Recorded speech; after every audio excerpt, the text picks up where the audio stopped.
এই মুভিটিতে lorry Granger একজন outsider মেয়ে যে সামাজিক দিক থেকে একটু পিছিয়েই আছে। ও স্বপ্ন দেখে একটা সুন্দর জীবনে। লরি প্রম কুইন হওয়ার জন্য প্রতিদ্বন্দ্বিতায় নেমেছে। তার মা বাবাকে নিয়েও কিছু বিতর্কিত বিষয় রয়েছে। সবাই জানে লরি গ্রেঞ্জার খুনি পরিবার থেকে এসেছে। ওর মা ওর বাবাকে খুন করেছিল। প্রতিক্ষণেই এই কথাটা তাকে শুনতে হয়ে থাকে, যা তাকে আরো কঠিন পরিস্থিতির মধ্যে ফেলে দেয়। আর এই অতীতের কারণে লরি সব জায়গায় বহিষ্কৃত। প্রম কুইনে মনোনীত বাকি মেয়েরা একটা খারাপ চক্রের সাথে জড়িত। এই সঙ্গে স্যাডিসাইড শহরে প্রম কুইন প্রার্থীদের উপর এক মুখোশধারী খুনি হামলা করে চলেছে এবং লরিও তাদের মধ্যেই একজন। ধীরে ধীরে লরি বুঝতে পারে এই হত্যাকাণ্ডের সাথে তার পরিবারেরও যোগসূত্র রয়েছে এবং তাকে এই পরিস্থিতি থেকে বাঁচতে হলে নিজের এবং নিজের পরিবারের সম্মান রক্ষা করতে হবে। এখন কে এই মুখোশধারী? তার উদ্দেশ্যই বা কি? লরির মা কি সত্যি ওর বাবাকে খুন করেছিল? লরিও কি একজন খুনিতে পরিণত হবে? জানতে হলে সম্পূর্ণ ভিডিওটি দেখার অনুরোধ রইল, কারণ ভিডিওটির শেষে রয়েছে একটা মাথা ঘুরিয়ে দেওয়ার মতো টুইস্ট। এইরকমই থ্রিলার মুভির এক্সপ্লেনেশন পেতে হলে অবশ্যই আই বাটনটি চেক করে নিতে পারেন। আর আমার ভিডিও ভালো লেগে থাকলে অবশ্যই লাইক, কমেন্ট এবং সাবস্ক্রাইব করার অনুরোধ রইল। অবশ্যই বেল বাটনটি প্রেস করে দিবেন, তাতে আমার আপলোড করা ভিডিও আপনাদের মোবাইলে সরাসরি পৌঁছে যাবে। তাহলে চলুন শুরু করা যাক। ছোটবেলা থেকেই লরি শুনে আসছে যে ওর পরিবার খুনি, আর লরিও বড় হয়ে খুনি তৈরি হবে। লোকেদের বলা কথাগুলো কি ঠিক, সেটা জানতে হলে গল্পের দুদিন আগে ফিরে যেতে হবে। এই বরবাদের শুরুটা হয় স্যাডিসাইড শহর থেকে। এই শহর অপরাধীদের কেন্দ্রবিন্দু নামেও পরিচিত। এই শহরটাকে বাইরের লোকেরা নরকও বলে থাকে। অনেকে বলে এই শহরটা অপয়া, এখানকার হাওয়া লাগলেই মানুষ হয়ে ওঠে শয়তান। লরি এই শহরের একটি কলেজে পড়াশোনা করে। এই কলেজের প্রিন্সিপাল হলেন বেলে, আর ভাইস প্রিন্সিপাল হলেন ব্রেকন রিড। এখন এই কলেজে প্রম কুইন প্রতিযোগিতার আয়োজন চলছে। দুদিন পরে আছে প্রম পার্টি। প্রতিযোগিতায় 6 জন মেয়ে অংশগ্রহণ করেছে। প্রথম জন হলো টিফনি ফালকনার। কলেজের ছেলে এমনকি মেয়েরাও ওর পিছনেই পড়ে থাকে। টিফনি হলো লিডার, ও যা বলবে সবাই তাই করবে। কিন্তু টিফনিকে টক্কর দেয় ক্রিস্টি রেনো। ক্রিস্টি রেনো ছোট গাঁজার ডিলার। আর এ হলো লিন্ডা, পড়াশোনায় ভীষণ ভালো, আর এর জন্যই টিফনি পাস করে। এ হলো ডেভি, যে সবসময় টিফনির পিছনই ঘোরে। আর এ হলো মেলিসা, টিফনির পোষ্য, সবসময় টিফনির পিছনেই লেজ নাড়ায়। আর সব শেষে রয়েছে লরি গ্রেঞ্জার। লরিকে কলেজের কেউই পাত্তা দেয় না। লরি সবসময় চুপচাপই থাকে। মধ্যবিত্ত পরিবারের মেয়ে লরি গ্রেঞ্জার। লরি একটা কফি শপে কাজ করে নিজের খরচ চালানোর জন্য। ওর মার নাম রোজমেরি। লরি ওর মায়ের সাথেই থাকে। আর লরিদের পাড়াতে হলো টিফনিদের বাড়ি। টিফনির বাবা ড্যান আর মা ন্যান্সি। এই কলেজে লরির একমাত্র বন্ধু হলো মেগান রজার্স, 1 নম্বরের গাঁজারি। এই সমস্ত প্রম কুইন বা বড় লোকদের বিগড়ে যাওয়া মেয়েদের মোটেই পছন্দ করে না ও, তাই ওদের সাথে মেগানের বনেও না। টিফনির বিরুদ্ধে প্রম জেতা লরির পক্ষে খুবই কঠিন। এটাই কলেজের লাস্ট ইয়ার, তাই লরি চাই এবছর ও দেখিয়ে দেবে যে ও কোনো ফেলে দেওয়ার জিনিস নয়। কিন্তু লরি ভাবতে পারেনি যে এর শেষ পরিণতিটা এমন হবে। টিফনির বাবা এই কলেজেরই প্রফেসর। ক্লাস নেবার সময় লরিকে জিজ্ঞেস করলো, এই কলেজের পড়ার পর তুমি কি করতে চাও? মেগন বলল, লরি লেখক হতে চায়। সমস্ত ক্লাস হেসে উঠলো। সবাই বলল, কিন্তু ও লিখবেটা কি? ডেভি বলল, ও লিখবে আমার মা আমার বাবাকে কি করে মেরেছিল। এ কথা শুনে সবাই আরো জোরে জোরে হাসতে শুরু করলো। প্রফেসর বলল, স্বপ্ন দেখা খুবই ভালো, কিন্তু বাস্তবের মাটিতে দাঁড়িয়ে। টিফনির দলবল তখনও লরির পিছনে ফিসফিস করে কথা বলে হাসাহাসি করছিল। মেগন রেগে গিয়ে ওর ব্যাগের ভিতর থেকে একটা ধারালো চপার বের করলো। বলল, এর জন্য তোমরাই দায়ী। এই বলে টেবিলের উপর ওর নিজের বাঁ হাতটা রেখে চপার দিয়ে হাতটা কেটে ফেললো। এই ঘটনায় ক্লাসের সবাই ভীষণ ভয় পেয়ে গেছে। কিন্তু কিছুক্ষণ পর মেগন হাসতে হাসতে দেখালো যে এটা একটা ম্যাজিক ছিল। লরি মেগনকে নিয়ে এরপর পম কুইনে পড়ার জন্য একটা ড্রেস কিনতে গেল। মেগন বলল, নিজেকে মারার নাটক করার বিষয় নিয়ে নিশ্চয়ই কেউ কোনো নভেল লিখেন। লরি বলল, আজ তুমি দারুণ অ্যাক্টিং করেছো মেগন। টিফনির মুখটা দেখার মতো ছিল। মেগন বলল, প্রম পার্টিতে আমার পার্টনারে যাবে লরি? লরি বলল, অবশ্যই যাব। লরির রেস্টুরেন্টে টিফনি ওর দলবল নিয়ে খেতে এসেছে। সেখানেও ওরা লরির পোশাক আশাক নিয়ে ঠাট্টা তামাশা করতে থাকলো। লরি ওয়েটার বলে ওকে নানান রকম অপমানও করলো। বলল, ওর পোশাক দেখেছো কি বাজে দেখতে লাগছে লরিকে। প্রম পার্টির দিন ও কি পরবে? দেখবে কেউ ওকে ভোটই দেবে না। খাওয়া শেষ হলে সবাই বেরিয়ে যাওয়ার পর টিফনির বয়ফ্রেন্ড ডায়লার আবার ফিরে এলো। ওর জ্যাকেটটা ভুলে গিয়েছিল। ডায়লার আর লরির কথাবার্তায় বোঝা গেল যে ওরা ছোটবেলার বন্ধু। ডায়লার লরিকে পছন্দও করে, কিন্তু তাড়াতাড়ি বড়লোক হওয়ার তাগিদে আজ ও টিফনির বয়ফ্রেন্ড। ডায়লার বলল, দেখবে লরি, এবারের প্রম কুইন তুমিই জিতবে।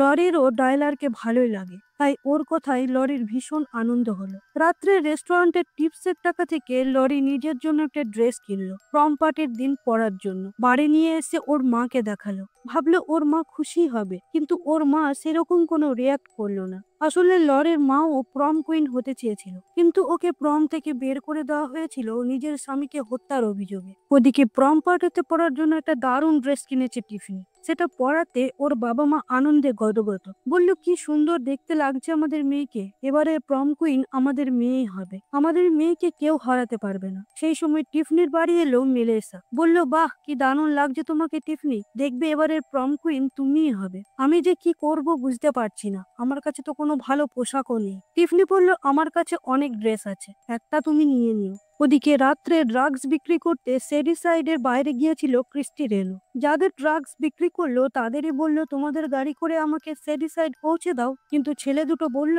ওই নর্দমায় আমরা যাই না। অগত্যাই রাতে ক্রিস্টি রেনু ড্রাগসের টাকা নিয়ে একাই সেডিসাইড ফিরছিল। হঠাৎ ওর মনে হলো কেউ ওকে ফলো করছে। পিছনে তাকিয়ে কাউকে দেখতে পেল না।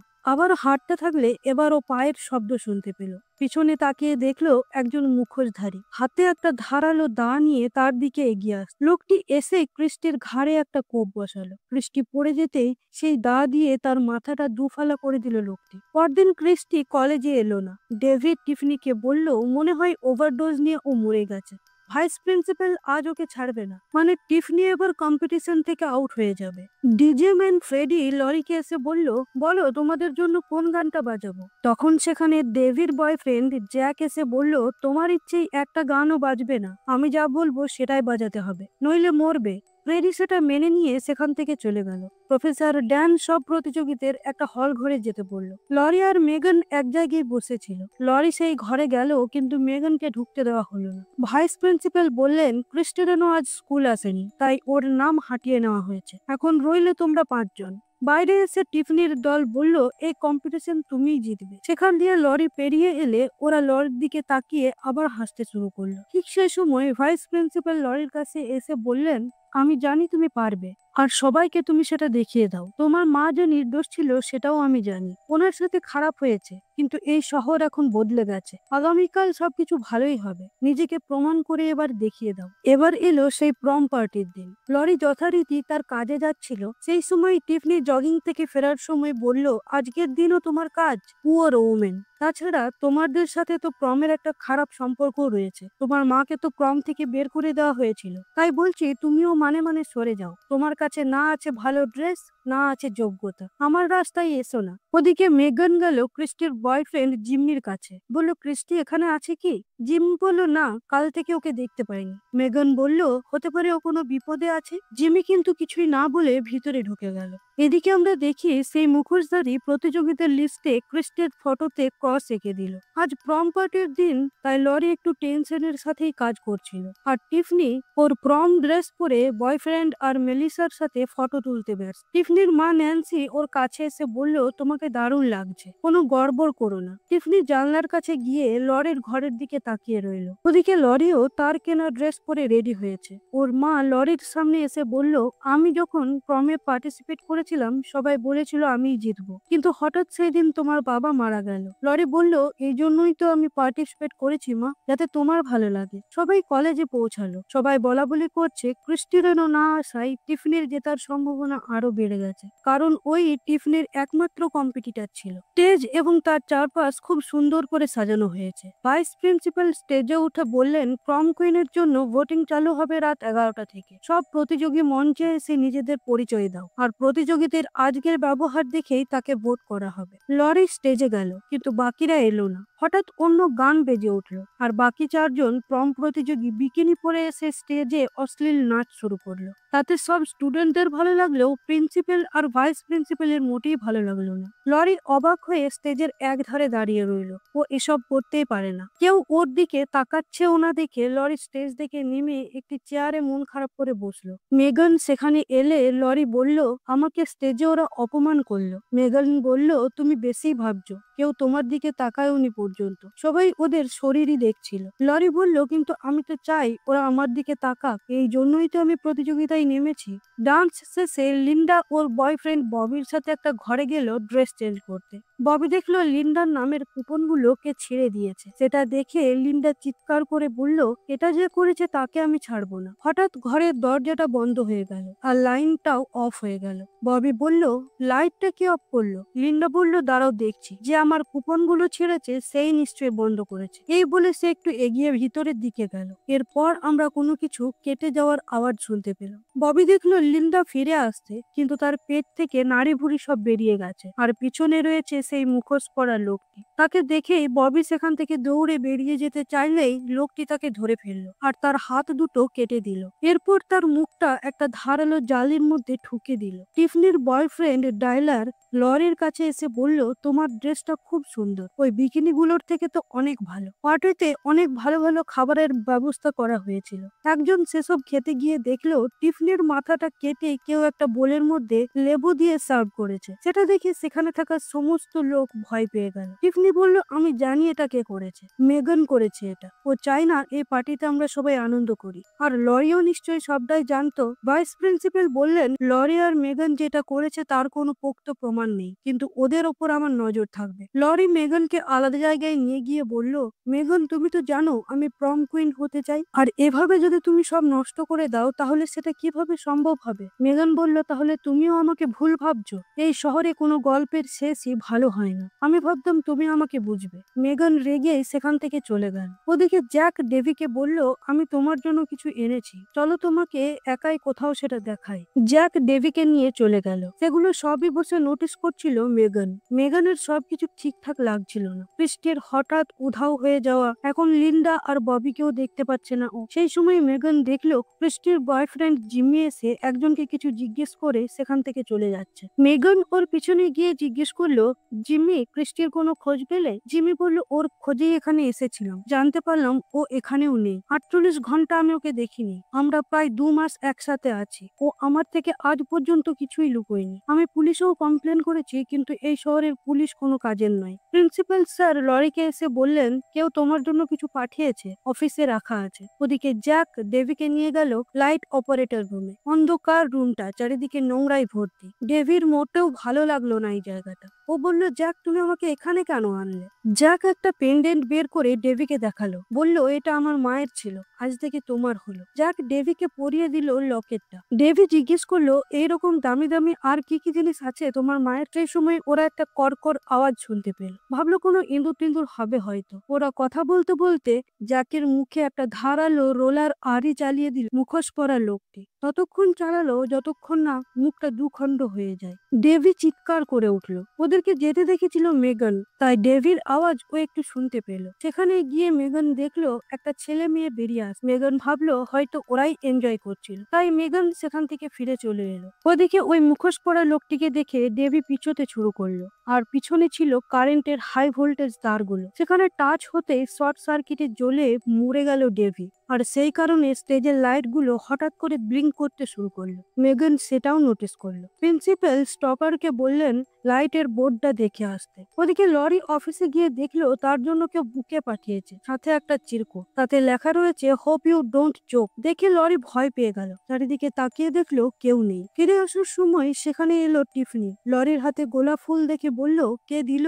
লরি বলল, তুমি জানি কি করবে। টিফনি বলল, আমার বয়ফ্রেন্ডের থেকে দূরে থাকো। ওদের কথাবার্তার সময় সেখানে মেলিসা এলে টিফনি বলল, লরি ডায়লারের পিছন পিছন ঘুরঘুর করছে, যেভাবে ওর মা সব ছেলেদের পিছনে ঘুরে বেড়াতো। একদিন একটা সুন্দর ছেলেকে ভালোবেসেছিল রোজম্যারি, কিন্তু সেই ছেলে ওকে পাত্তাই দেয়নি। ছেলেটি রোজমেরির শরীরকে ইউজ করত, আর যখন বেচারি রোজমেরি প্রেগনেন্ট হয়ে গেল তখন সেই ছেলে নিজের শহরে পালিয়ে গেল। কিন্তু রোজমেরি ছেলেটির পিছনে পড়ে যায় আর ওর ওপর নজর রাখতে থাকে। আর শেষে রোজমেরি সেই ছেলেটির গলা কেটে একটা নদীতে ফেলে দিয়ে এসেছিল। সেই রোজমেরির মেয়ের নাম লরি গ্রেঞ্জার। মেলিসার খারাপ লাগছিল লরিকে এভাবে দুঃখ দেওয়ার জন্য, কিন্তু টিফনির উপর কেউ কিছু বলে না, তাই ও চুপ করেই রইল। টিফনি বলল, নিজের জায়গায় থাকো আর চুপচাপ ঘর যাও। লরি কাঁদতে কাঁদতে সেখান থেকে চলে গেল। একটা ভালো গান বাজতে শুনে মেগান ফ্রেডিকে বলল, এই গান জ্যাকের লিস্টে? ফ্রেডি বলল, জ্যাককে অনেকক্ষণ থেকে দেখছি না, ও আসেনি। ভালোই হয়েছে, বেটাকে কেউ মেরে ফেললে আরো ভালো হয়। মেগানের আবারও খটকা লাগলো।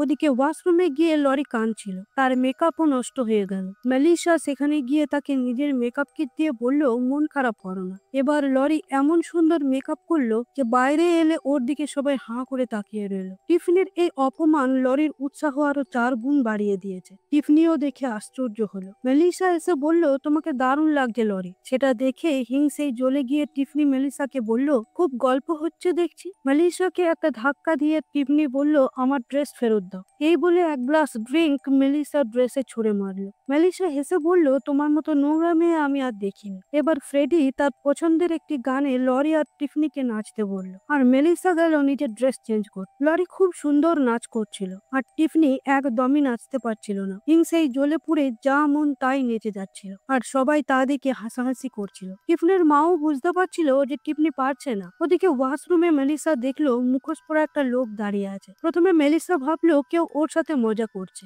কিন্তু তারপর ও দেখলো লোকটির হাতে একটা ধারালো চপার। এবার ভয় পেয়ে পালাতে যাবে বলে ওয়াশরুমের দরজা খুলতে গেল, দেখলো বাইরে আরেকজন মুখোশ পরা লোক দাঁড়িয়ে রয়েছে। এবার আগের লোকটা এসে মেলিসার মুখে চপারটা বসিয়ে দিল। ওদিকে লরির ডান্স দেখে সবাই মুগ্ধ। এবার ভোটিং এর পালা, সবাই লরিকেই ভোট করছে। এবার টিফনি ওর বয়ফ্রেন্ডের কাছে গিয়ে বলল, সবাই দেখছে আজ তুমি কেমন ভাবে লরির দিকে তাকিয়ে আছো। তোমার কি হয়েছে ডায়লার? তুমি যদি আমাকে ঠকাও তাহলে আমি তোমাকে ছাড়বো না। ডায়লার বলল, সব শেষ, তোমার সাথে আমার আর কোনো সম্পর্ক নেই। এদিকে মেলিসার বয়ফ্রেন্ড মেগানকে এসে বলল, তুমি মেলিসাকে দেখেছো? ও ড্রেস চেঞ্জ করতে গিয়েছিল, এখন দেখছি সেখানেও নেই। সবাই কোথায় চলে যাচ্ছে বলতো? সেই সময় কাঁচের ফাঁক দিয়ে মেগান সেই মুখোশ পরা লোকটিকে পেরিয়ে যেতে দেখলো। বাইরে বেরিয়ে এসে দেখলো কেউ নেই। মেগান স্টেজের কাছে গেল, দেখলো টিফনি একাই বসে আছে। মেগান ভাবলো টিফনির দলবল গেল কোথায়। সেই সময় ডায়লার লরির কাছে গেল এবং ঘনিষ্ঠ হওয়ার চেষ্টা করলো। লরিরও বেশ ভালোই লাগছিল ডায়লারের সঙ্গ, আর দূর থেকে টিফনি বসে ওদের লক্ষ্য করছিল। সেই সময় মেগান এসে লরিকে বলল, খুব খারাপ একটা কিছু হচ্ছে এখানে, সবাই একে একে উধাও হয়ে যাচ্ছে। আমি একটু আগে হলে একজনকে দেখলাম মাস্ক পরে হেঁটে যেতে। লরি রেগে গিয়ে মেগানকে বলল, তুমি কথা বলার আর কোনো সময় পেলে না? তুমি পাগল হয়ে গেছো মেগান। তুমি কি চাও না আমি প্রম কুইন জিতি? আমি সারা জীবন এভাবে তোমার সাথে একা একা থাকতে পারবো না মেগান। লরি ডায়লারের সাথে একটা ফাঁকা করিডোরে চলে গেল। মেগানের খুব খারাপ লাগলো লরির এই ব্যবহার। ওদিকে ডায়লারের সাথে গিয়েও লরির মনটা একদমই ভালো লাগছিল না। লরি ভাবলো ও মেগানের সাথে সত্যি খুব খারাপ ব্যবহার করেছে, ওর ক্ষমা চাওয়া উচিত। সেই সময় মুখোশ পরা লোকটি এসে একটা ছুরি ডায়লারের মাথায় গেঁথে দিল। লরি চিৎকার করে উঠলো, বুঝতে পারলো মেগান ঠিকই বলেছিল। লরির চিৎকার শুনে ততক্ষণে মেগান সেখানে চলে এসেছে। করিডোরের দরজাটা হঠাৎ বন্ধ হয়ে গেল। ওরা দুজনে একটা জায়গায় লুকিয়ে পড়লো। দেখলো লোকটি ডায়লারের মৃতদেহ কোথাও টেনে নিয়ে যাচ্ছে। ভয়ে আবার চিৎকার করে উঠলো লরি। লোকটি আওয়াজ পেয়ে ওদের দিকে এগিয়ে আসছিল। ওরা পালানোর কোনো পথ পাচ্ছিল না। হঠাৎ মেগান একটা কাঁচের জানলা দেখতে পেল। মেগান সেই জানলার কাঁচটা একটা চেয়ার দিয়ে ভেঙে ফেললো, তারপর নিজে উঠে গেল আর লরিকে হাত বাড়িয়ে তুলতে শুরু করলো। ততক্ষণে লোকটি লরির সামনেই চলে এসেছে আর লরির পা লক্ষ্য করে একটা ছুরি চালালো, কিন্তু ভাগ্যবশত লরি ততক্ষণে উঠে গেছে। এবার ওরা দৌড়ে যেখানে পার্টি হচ্ছিল সেখানে গেল। সেখানে তখন স্টেজে প্রিন্সিপাল প্রম কুইনের বিজয়ী ঘোষণা করছেন। এবারে প্রম কুইন হয়েছে লরি। লরি ভয়ে আতঙ্কে স্টেজে উঠে প্রিন্সিপালকে সমস্তটা বলতে গেলে প্রিন্সিপাল তাকে কুইনের মুকুট পরিয়ে দিল। মুখোশ পরা লোকটি ততক্ষণে সেখানেও চলে এসেছে আর হাতের কাছে যাকে পাচ্ছে তাকেই মেরে ফেলছে। তবে তার লক্ষ্য লরি গ্রেঞ্জার। মুখোশ পরা লোকটি স্টেজে উঠলে প্রিন্সিপাল তাকে আটকাতে গেলেন। লোকটি প্রিন্সিপালের একটা হাত কেটে দিল। তারপর লরির দিকে এগিয়ে গেলে লরি তখন হাতে কিছু না পেয়ে তার মুকুট দিয়ে মুখোশ পরা লোকটির চোখে গেঁথে দিল। যন্ত্রণায় কাতরে উঠল লোকটি। তখন কয়েকজন এসে তাকে ধরে ফেললো আর মুখোশটি খোলা হলে দেখা গেল এ তো টিফনির বাবা প্রফেসর ড্যান। সবাই অবাক হয়ে গেল। টিফনি আর ন্যান্সি জিজ্ঞেস করলো, কেন এমন করলে? ড্যান বলল, তুমি তো চেয়েছিলে আমাদের মেয়ে প্রম কুইন হোক। যাই হোক, পুলিশ ডাকা হলো। কলেজের ভিতরে প্রচুর মৃতদেহ পাওয়া গেল, কিন্তু আমরা আরেকজন মুখোশধারীকে দেখতে পেলাম না। সে কে ছিল তবে? ন্যান্সিকে পুলিশ বলল, আপনার সাথে কথা আছে। ন্যান্সি টিফনিকে বাড়ি চলে যেতে বলল, কিন্তু টিফনি বলল, আমি একা যেতে পারবো না। লরি বলল, আমি ওর বাড়ির সামনেই থাকি, আমি ওর সাথে যেতে পারি। ন্যান্সি বলল, ঠিক আছে যাও। ওদিকে মেগানকে হসপিটালে নিয়ে যাওয়া হলো।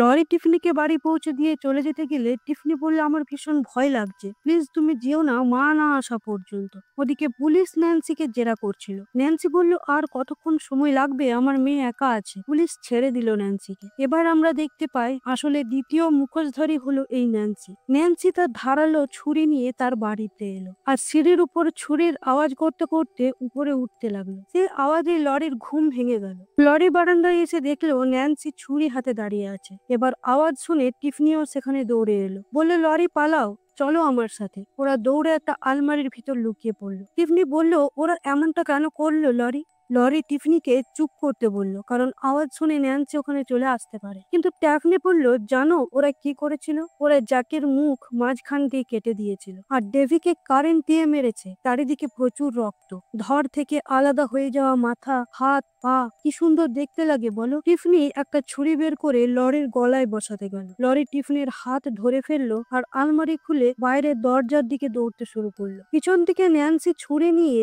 লরির পিঠে আঘাত করলো। কোন রকমে উঠে বসলো লরি, দেখলো ন্যান্সি আর টিফনি দুজনেই ছুরি হাতে তার সামনে দাঁড়িয়ে। ন্যান্সি বলল, তুমি জানো লরি, তোমার জীবনের এই শেষ সময়ে তোমাকে একদম তোমার বাবার মতো দেখতে লাগছে। যদিও তোমার বাবা বেশি কেঁদেছিল, তুমি জানো ও আমার ছিল। তারপর তোমার মা মাঝখানে চলে এলো। টিফনি বলল, হ্যাঁ মা, আমি লরিকে কাহিনীর এই অংশটা বলতে ভুলে গিয়েছিলাম। ন্যান্সি বলল, গ্রেঞ্জাররা প্রত্যেকবার আমাদের জিনিস ছিনিয়ে নিতে আসে। মরার সময় তোমার বাবা শেষবারের মতো আমার মুখটাই দেখেছিল, এবার ওর মেয়ে দেখবে, খুব মজা লাগবে, তাই না টিফনি? এই বলে ন্যান্সি লরির পা দুটো ধরলো। টিফনি বলল, মা প্লিজ, ও আমার শিকার, ওকে আমাকে দাও।